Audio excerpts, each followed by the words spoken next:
So anybody who's been following along, I've been doing a video series on what's in the Constitution. And I feel like it's really important right now because the Constitution has really been under attack by federal agencies, by the president, by the governor of Florida, by many people around this country. And so I think everybody needs a reminder about that because the Constitution is supposed to be the foundation for all the laws in this country and also for the way that this country operates. And nobody is above the Constitution. All elected officials take an oath to protect and defend the Constitution, and many officials, such as police officers, also take an oath to protect and defend the Constitution. They don't do it because they violate their oath, but you need to know they do take that oath, and you need to know what's in that Constitution. And today, I'm going to review the 8th Amendment to the Constitution. That one is pretty short, but it's also very controversial in times.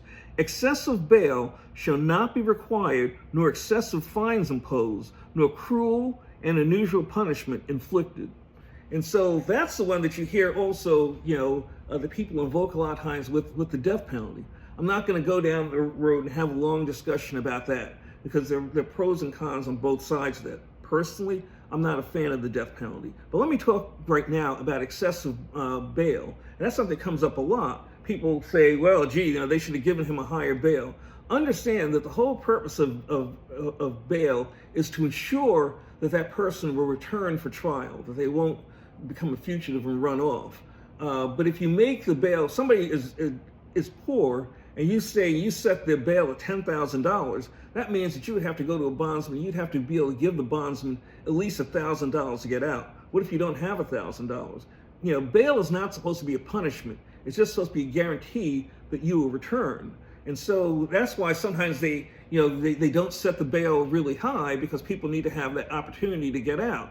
Now, so a lot of people think the bail should be high so they can just stay in jail. But you need to keep in mind, there's a cost to keeping people in jail, okay? Here in Orlando, where I live, the county jail basically says it costs about $200 a day to house an inmate. Why so much? Well, you got to feed them. It's not like they're eating steak. You have to be able to provide medical care. If somebody gets sick, you have to be able to kind of heat and cool the jail.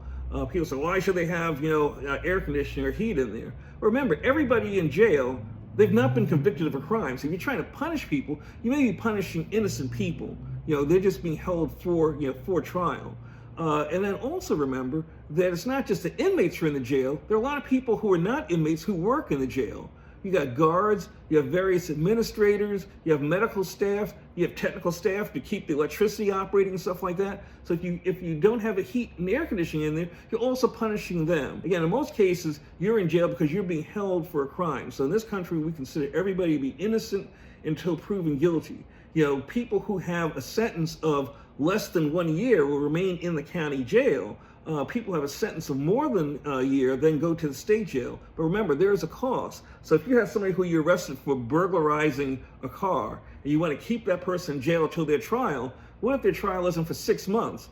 $200 a day, that becomes a burden on taxpayers because they're paying a lot of money to keep those people in jail. So there are other remedies. So if they're released from jail, you can put them on home confinement. You can put an ankle bracelet on them, other things like that to monitor their whereabouts and monitor what they're doing, and to have probation officers checking on them all the time to make sure that they are not reoffending and that they're not and that they haven't run off.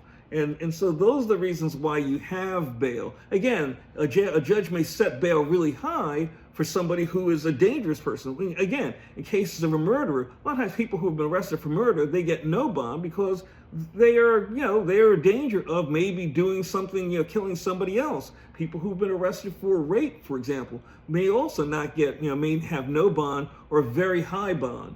But generally, you want to have a bond that people can afford to pay to get out. Or there's places where they have no bond. And that, again, that's very controversial. I'm not going to argue that with you today, but I just need for people to understand some of the things that have to be balanced in terms of setting bond. So, so again, that's the 8th Amendment. We need to guard these amendments. We need to discuss these things. We need to be aware of what's in them. And before I forget, fuck Donald Trump, fuck MAGA, and fuck ICE.